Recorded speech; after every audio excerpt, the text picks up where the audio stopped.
नमस्कार दोस्तों, मैं विवेक प्रशांत इस वीडियो में आपका स्वागत करता हूं। आपने कई बार सुना होगा कि किसी रेटिंग एजेंसी ने इसका डाउनग्रेड कर दिया, इसको अपग्रेड कर दिया।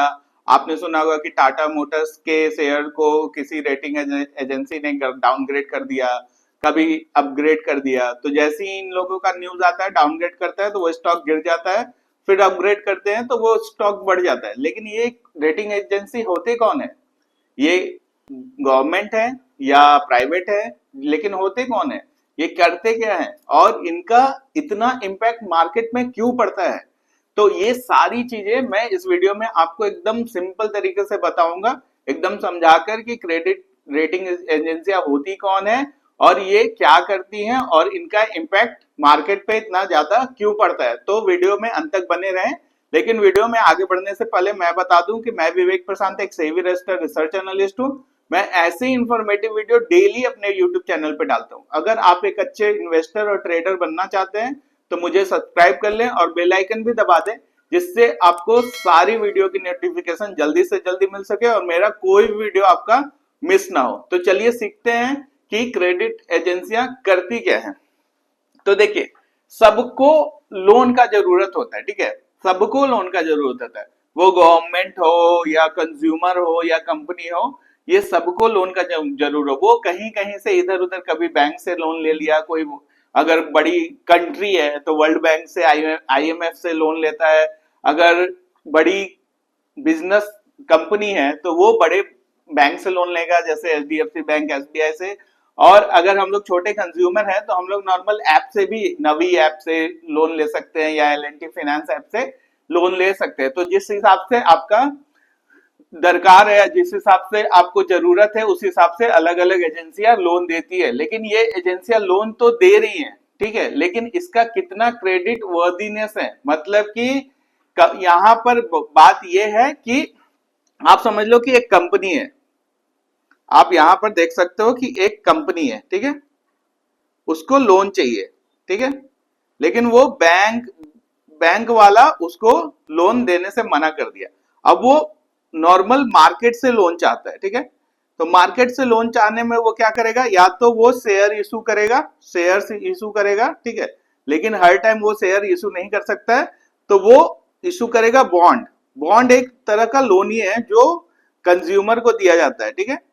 अब अब मान लीजिए कि कंज्यूमर ने 1 लाख का बॉन्ड खरीद लिया, ठीक है, कंपनी का, किसी भी कंपनी का या गवर्नमेंट का बॉन्ड खरीद लिया या कंपनी का बॉन्ड खरीद लिया 1 लाख रुपए का।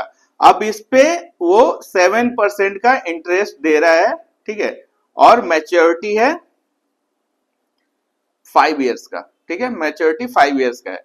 अब इसको हर साल 7,000 रुपीज मिलेगा, 5 साल तक, 5 साल तक 7,000 रुपीज मिलेगा और 5 साल के बाद ये 1 लाख आपको मिल जाएगा। लेकिन यहीं पर जो क्रेडिट रेटिंग एजेंसी है, ठीक है, जो क्रेडिट रेटिंग एजेंसी है वो यहीं पर काम करती है। वही बताती है कि ये जो 1 लाख रुपए जो प्रिंसिपल आपने जो कंपनी को दिया है, ठीक है, वो आपको वापस मिलेगा कि नहीं मिलेगा। अगर कंपनी का क्रेडिट रेटिंग एजेंसी के थ्रू जो दिया गया क्रेडिट है, वो क्रेडिट रेटिंग है, ठीक है, वो अच्छा है, तो आपका जो ये प्रिंसिपल अमाउंट है वो पूरे तरीके से सेफ रहेगा। और अगर ये बहुत ज्यादा खराब है क्रेडिट रेटिंग, तो आपका ये प्रिंसिपल अमाउंट भी रिस्क में आ जाएगा। जो आप समझ रहे हैं कि ये फिक्स्ड एसेट्स है, लेकिन यहाँ पर आपको देखना पड़ेगा कि उस जो कंपनी में हम लोग बॉन्ड खरीद रहे हैं या डिवेंचर खरीद रहे हैं, वहां पर वो क्रेडिट रेटिंग एजेंसी उन्होंने कैसा उसको रेट दिया है। तो देखिए, बहुत सारे इंडियन कंपनी है, ठीक है, जो रेटिंग देती है। उसमें से एक कंपनी का नाम है क्रिसिल, एक का नाम है इकरा, ठीक है, और एक कंपनी का नाम है केयर रेटिंग, ठीक है। इसके अलावा जो ओवरऑल पूरे वर्ल्ड में फेमस है, उसमें से एक का नाम है मूडीज, ठीक है, एक का नाम है एसएनपी, ठीक है, एसएनपी 500 आपने सुना होगा, ठीक है, और एक का नाम है फिच रेटिंग, ठीक है। ये बहुत सारे नामी क्रेडिट रेटिंग एजेंसियां हैं जो रेटिंग देती है गवर्नमेंट को भी और कंपनी को भी कि उनका बॉन्ड कैसा परफॉर्म करने वाला है। अब देखिए, इसमें 4 क्राइटेरिया होता है, ठीक है, आप एकदम समझ लीजिए। एक होता है ए, ठीक है। दूसरा होता है ए बाई ए, ठीक है। तीसरा होता है बी, ठीक है। और चौथा होता है बी बाई बी और सी और डी, कुछ भी हो सकता है ये, ठीक है।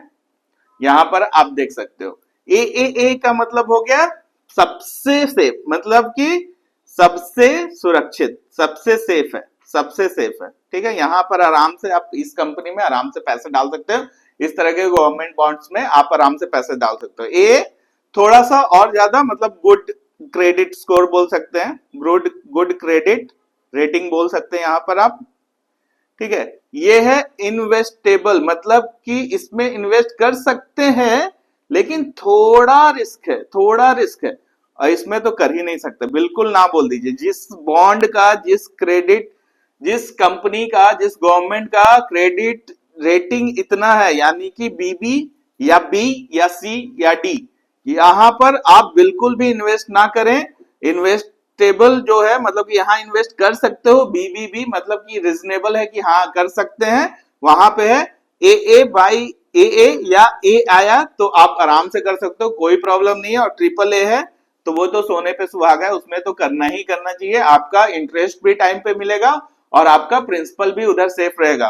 तो ये जो क्रेडिट रेटिंग जो एजेंसियां हैं वो एक क्राइटेरिया देती हैं, वो सबको एक ही क्राइटेरिया पे नापती हैं कि कोई गवर्नमेंट उनको इन्फ्लुएंस नहीं कर सकता। और ये इंडिपेंडेंट बॉडी है, इंडिपेंडेंट बॉडी, ये न कोई गवर्नमेंट से आपका लिंकअप है, न किसी कंपनी से आपका लिंकअप है, ये फुल इंडिपेंडेंट होती है क्रेडिट रेटिंग एजेंसियां, और उनका अपना एक क्राइटेरिया है, उसके हिसाब से वो रेटिंग देती हैं और वही डिसाइड करता है कि ये कंपनी अच्छी है, ये गवर्नमेंट अच्छी है, ये कंट्री अच्छी है, इसका बॉन्ड जो इशू कर रहा है ये कंट्री, ये गवर्नमेंट और ये कंपनी जो बॉन्ड इशू कर रहे हैं उसमें पैसा लगाना चाहिए कि नहीं, मुझे क्रेडिट रिस्क तो नहीं हो जाएगा।